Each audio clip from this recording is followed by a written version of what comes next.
Cette histoire débuta avec une petite fille de 7 ans prénommée Chloé, qui avait passé toute sa vie enfermée dans une maison. Elle n'avait jamais vu le monde extérieur, jamais joué avec d'autres enfants et jamais franchi le pas de la porte d'entrée. Son père, Henry, lui répétait sans cesse que le monde extérieur était très dangereux. À cause de cela, Chloé vivait à la fois dans la peur et dans la curiosité. Chaque fois que Chloé regardait par la fenêtre, Henry se mettait aussitôt en colère et lui ordonnait de s'en éloigner. Il se comportait avec une nervosité extrême, comme s'il cachait un immense secret. Il craignait constamment que quelqu'un dehors puisse apercevoir Chloé. Chaque fois qu'Henry quittait la maison pour chercher de la nourriture ou des provisions, il répétait à sa fille le même plan d'urgence encore et encore. Il lui expliquait quoi faire s'il ne revenait jamais. Cela montrait qu'il croyait que le danger pouvait les atteindre à tout moment. Plus tard, au dîner, Henry tenta de distraire Chloé en jouant aux cartes avec elle, mais soudainement Chloé remarqua du sang qui coulait des yeux de son père. Le moment parut très troublant. Henry lui expliqua calmement que ce problème étrange se produisait depuis un certain temps. Puis il dit à Chloé quelque chose d'encore plus effrayant. Il lui demanda de l'avertir immédiatement si ses propres yeux se mettaient eux aussi à saigner. Cette nuit-là,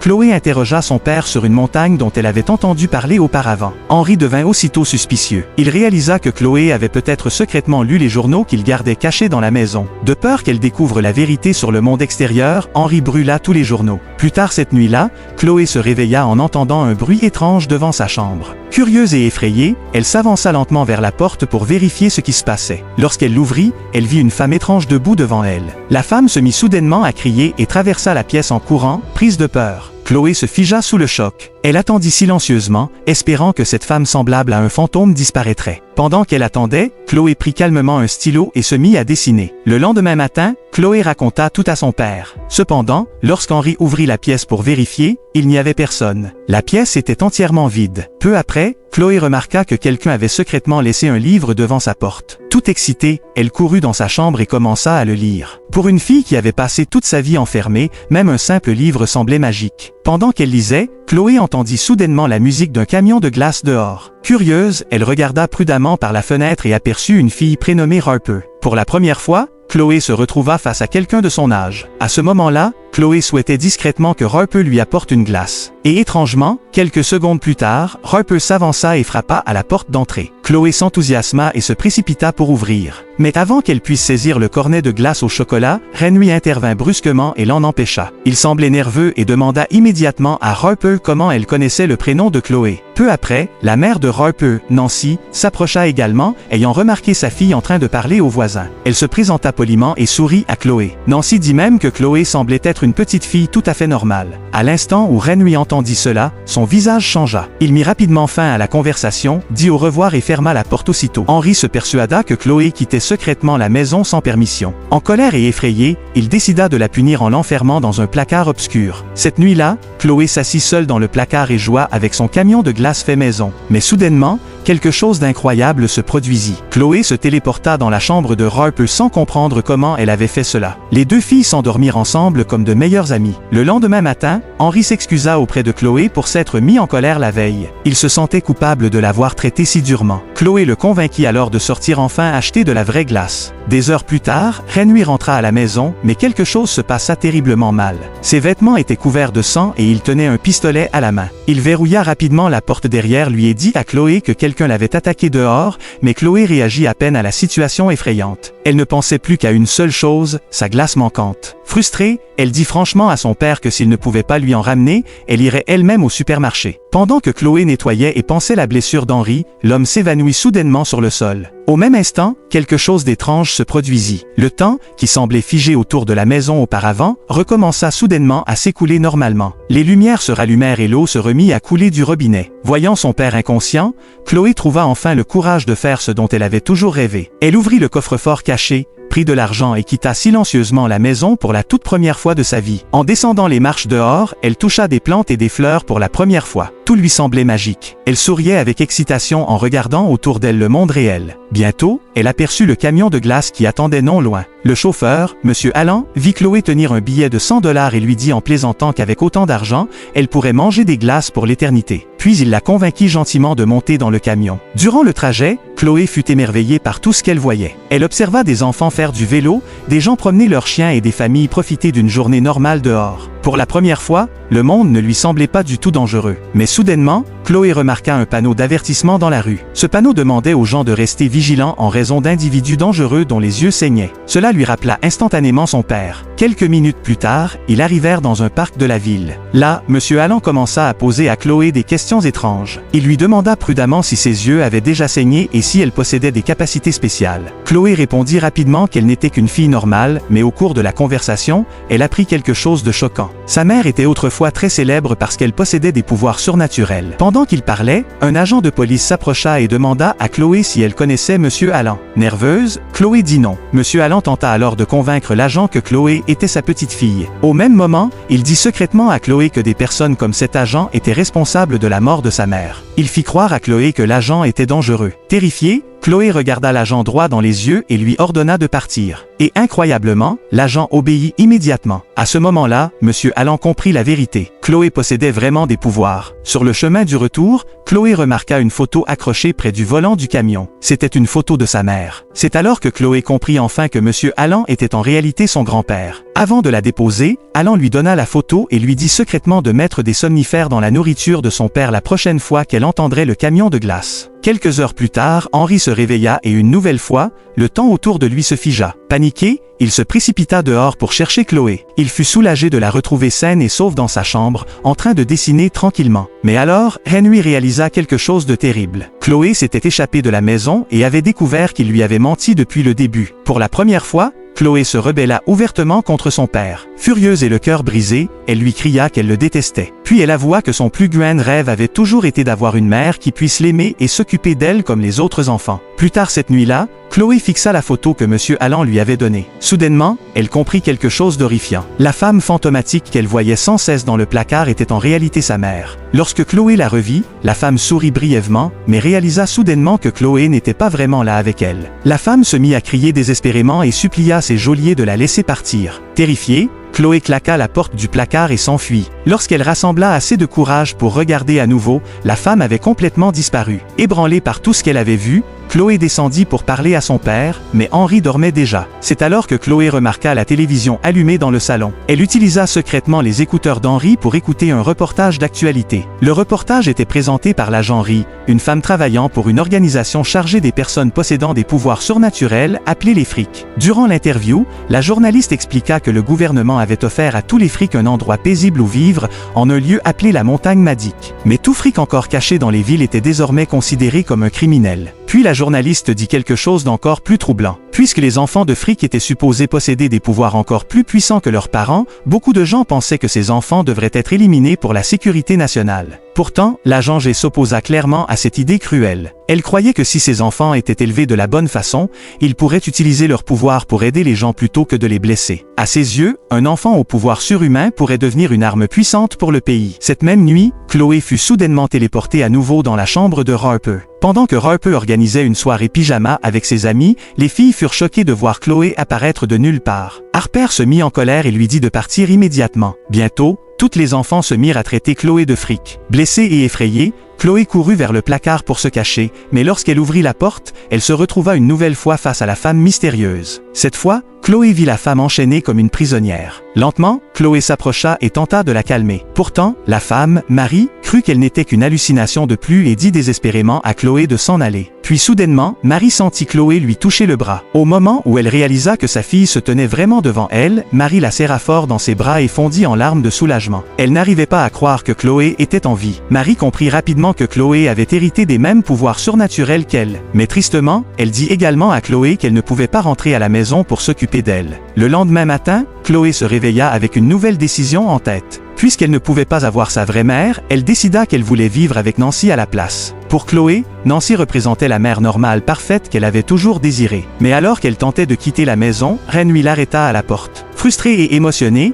Chloé souhaita secrètement que son père disparaisse pour toujours. En entendant cela, Renui lui dit tristement qu'un jour ses ennemis le tueraient vraiment. Et lorsque cela arriverait, Chloé serait complètement seule et regretterait d'avoir souhaité cela. Plus tard, Chloé feignit de regretter ce qu'elle avait dit. Elle glissa secrètement des somnifères dans le jus d'Henri et lui tendit le verre en s'excusant. Mais avant de boire, Renui remarqua une odeur étrange dans le verre. Réalisant immédiatement que quelque chose n'allait pas, il se lança en colère à la poursuite de Chloé. Dans sa panique, Chloé utilisa soudainement ses pouvoirs et lui ordonna de s'endormir. Henry s'effondra instantanément, inconscient sur le sol. Au même moment, du sang commença à couler des yeux de Chloé, montrant que l'utilisation de ses pouvoirs avait un coup douloureux. Sachant qu'elle ne pouvait plus rester là, Chloé se précipita vers le coffre-fort, prit une grande quantité d'argent et s'enfuit de chez elle. Dehors, elle retrouva son grand-père Alan, qui essuya doucement le sang sur son visage. Lorsqu'Alan apprit que Chloé voulait que Nancy devienne sa nouvelle mère, il la convainquit de monter dans le camion en lui promettant de l'emmener auprès de sa vraie mère. Plus tard, Alan se déguisa en prêtre et rencontra secrètement l'agent V dans une boulangerie pendant qu'elle prenait son petit déjeuner. Une fois seul, Alan dit à Harry qu'ils voulaient tous les deux la même chose. Puis il lui demanda de l'aide pour conduire Chloé en sécurité jusqu'à la montagne Madik. Alan expliqua que 7 ans plus tôt,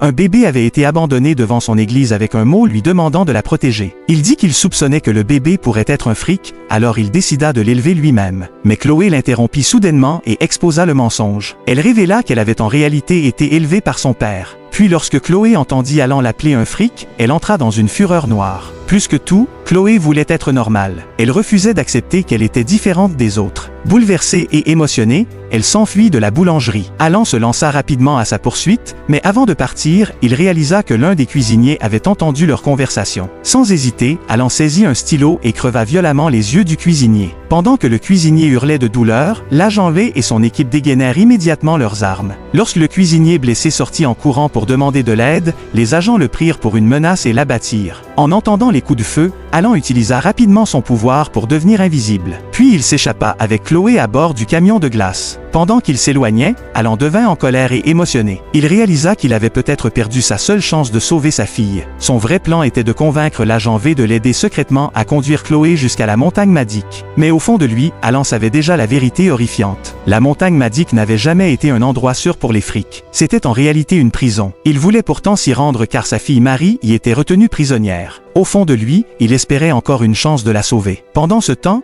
Chloé croyait que sa vraie mère était déjà morte. À cause de cela, elle força Alan à la ramener chez elle. Elle prévoyait de donner l'argent volé à Nancy et de la convaincre de l'adopter comme une fille normale. Pourtant, pendant le trajet du retour, Alan aperçut soudainement Henry debout au milieu de la route. Chloé sauta immédiatement du camion et courut droit vers son père. Henry utilisa alors ses pouvoirs pour transporter Alan et le camion de glace loin d'eux. Après cela, il ramena Chloé à la maison. Cependant, Chloé refusa de rester. Elle ordonna à son père de la laisser partir et courut vers la maison de Nancy. En traversant la rue, Chloé faillit être renversée par une voiture lancée à toute vitesse, mais à la dernière seconde, Henry la sauva en ralentissant le temps lui-même. Pour la première fois, Chloé comprit enfin la vérité. Son père possédait lui aussi des super-pouvoirs. Henry lui expliqua qu'il avait créé une bulle temporelle spéciale autour de leur maison pour protéger Chloé du monde extérieur. À l'intérieur de la bulle, le temps s'écoulait très lentement comparé au monde réel. Le problème, c'est que la bulle ne fonctionnait que lorsqu'Henry était éveillé. À cause de cela, même si Chloé et Henry avaient vécu ensemble pendant 7 ans dans la maison,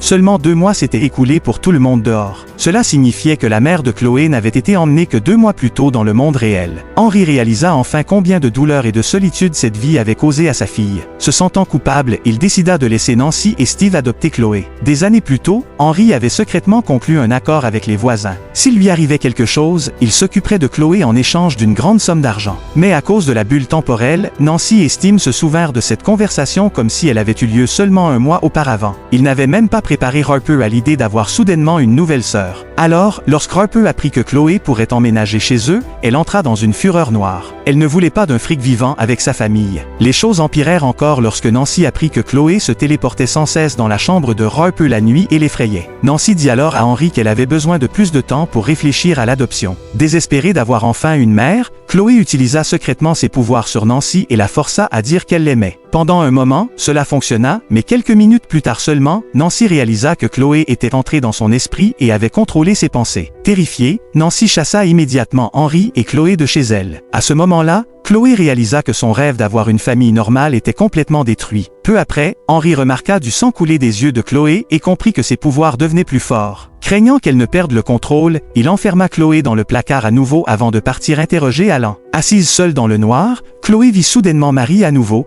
puisqu'elle croyait toujours que sa mère était morte et pensait que la femme n'était qu'un fantôme. Mais alors quelque chose de choquant se produisit. La porte de la cellule de prison s'ouvrit soudainement et des gardes armés emmenèrent Marie de force pendant qu'elle criait à l'aide. C'est alors que Chloé comprit enfin la vérité. Sa mère était vivante. Paniquée, Chloé tenta désespérément d'avertir son père, mais Henri refusa d'écouter et verrouilla la porte solidement pour qu'elle ne puisse pas s'échapper. Furieuse et émotionnée, Chloé menaça de tuer son père. Puis elle utilisa ses pouvoirs pour le forcer à pointer un tournevis contre lui-même. Henri comprit enfin que Chloé était devenue trop puissante pour qu'il puisse la contrôler. Réalisant qu'il ne pouvait pas la garder prisonnière éternellement, il déverrouilla la porte, mais Chloé avait poussé ses pouvoirs trop loin. Du sang commença à couler de sa bouche et elle s'effondra soudainement, inconsciente. Terrifiée, Renui la porta dans le salon et supplia allant de l'aider à la sauver. Lorsque Chloé se réveilla enfin, elle expliqua qu'elle avait vu sa mère vivante dans une vision, emprisonnée dans une cellule. Henri dit immédiatement que ce n'était pas possible car Marie était morte. Mais alors elle en révéla enfin la vérité. Quelque temps auparavant,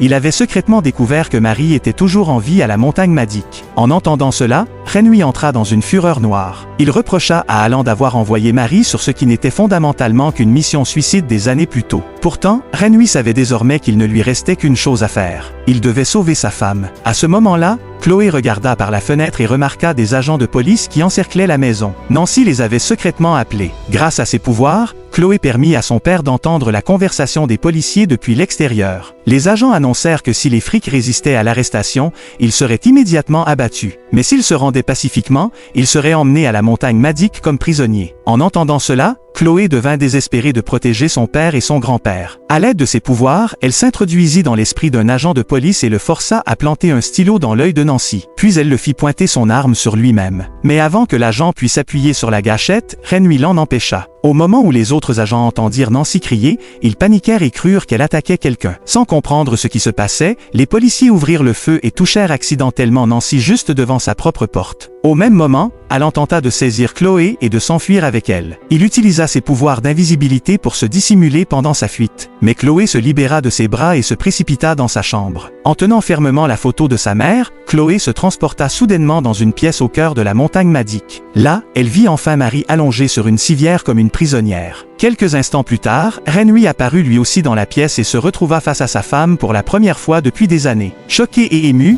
il réalisa que Marie était vraiment vivante. Puis Renui aperçut un scientifique qui s'approchait d'elle avec une seringue. Il appuya instantanément sur la gâchette pour l'arrêter, mais étrangement, le scientifique ne pouvait pas voir Henri ni Chloé. La seule personne qui pouvait les voir était Marie. Marie s'excusa en larmes auprès de Chloé de lui avoir manqué toute son enfance et de n'avoir jamais été là pour l'élever. Juste au moment où le médecin s'apprêtait à injecter un liquide dangereux dans le cou de Marie, Chloé agit enfin. À l'aide de ses pouvoirs, elle contrôla l'esprit du scientifique et le força à s'injecter lui-même le produit chimique. Puis Chloé contrôla mentalement un garde et le força à libérer Marie de ses entraves. Alors que Marie se préparait à s'échapper, Renui entendit soudainement quelqu'un sonner à la porte d'entrée de la maison. Il figea immédiatement le temps. En regardant dehors, il vit la jambe et debout devant la porte avec son équipe. Réalisant que le danger était proche, Henri avertit Chloé qu'il devait s'échapper rapidement, mais Chloé refusa de partir. Elle avait encore besoin de temps pour aider sa mère à s'enfuir de la montagne Madik, alors elle demanda à son père de distraire l'agent vu pendant qu'elle terminait le sauvetage. Henri essuya rapidement le sang autour de ses yeux, dégela le temps et ouvrit la porte d'entrée. Au moment où Ri le vit, elle reconnut exactement qui il était. Elle avertit Renui que s'il tentait de la tuer, son équipe lancerait un missile et détruirait toute la maison. Puis elle lui proposa une autre option. Si Renui remettait pacifiquement Chloé aux autorités, Ri promit d'aider à sauver la fille. Mais Renui connaissait la vérité. S'il abandonnait Chloé, il perdrait sa fille pour toujours. Durant cette conversation tendue, Alan apparut secrètement à côté de Ri en se rendant invisible et lui vola discrètement son arme sans qu'elle s'en aperçoive. Lorsque Ri réalisa soudainement qu'un pistolet était pointé sur sa tête, elle tenta de rester calme et dit à Alan de réfléchir soigneusement à l'avenir de Chloé. Pendant ce temps, à l'intérieur de la montagne Madik,